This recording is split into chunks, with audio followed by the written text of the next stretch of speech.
Day 29, Mark in 40 days, chapter 14.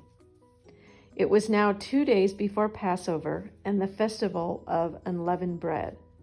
The leading priests and the teachers of religious law were still looking for an opportunity to capture Jesus secretly and kill him. But not during the Passover celebration, they agreed, or the people may riot. Meanwhile, Jesus was in Bethany at the home of Simon, a man who had previously had leprosy. When he was eating, a woman came in with a beautiful alabaster jar of expensive perfume made from essence of nard.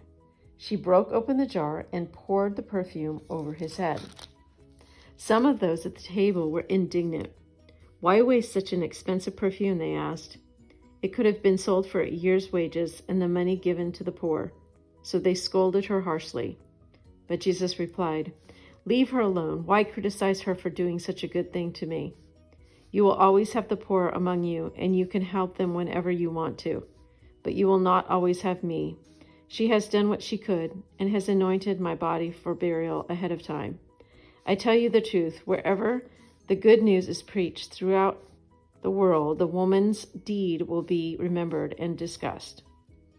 Then Judas Iscariot, one of the 12 disciples, went to the leading priests to arrange to betray Jesus to them. They were delighted when they heard why he had come, and they promised to give him money. So he began looking for an opportunity to betray Jesus.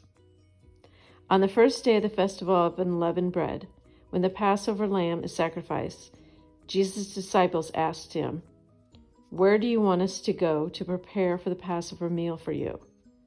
So Jesus sent the two of them into Jerusalem with the instructions, "As you go into the city, a man carrying a pitcher of water will meet you. Follow him.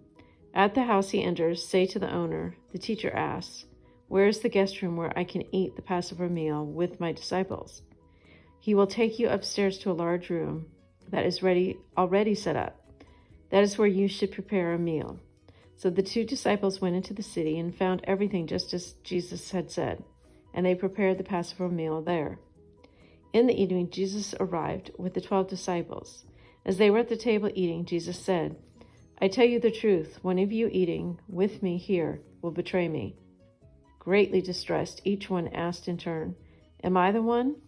He replied, "It is one of you 12 who is eating from this bowl with me. For the Son of Man must die, as the Scriptures declared long ago. But how terrible it would be for the one who betrays me. It would be far better for that man if he had never been born." As they were eating, Jesus took some bread and blessed it.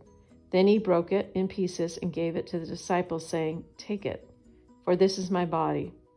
And he took a cup of wine and gave thanks to God for it. He gave it to them, and they all drank from it. And he said to them, "This is my blood, which confirms the covenant between God and his people. It is poured out as a sacrifice for many. I tell you the truth, I will not drink wine again until the day I drink it new in the kingdom of God." Then they sang a hymn and went out to the Mount of Olives.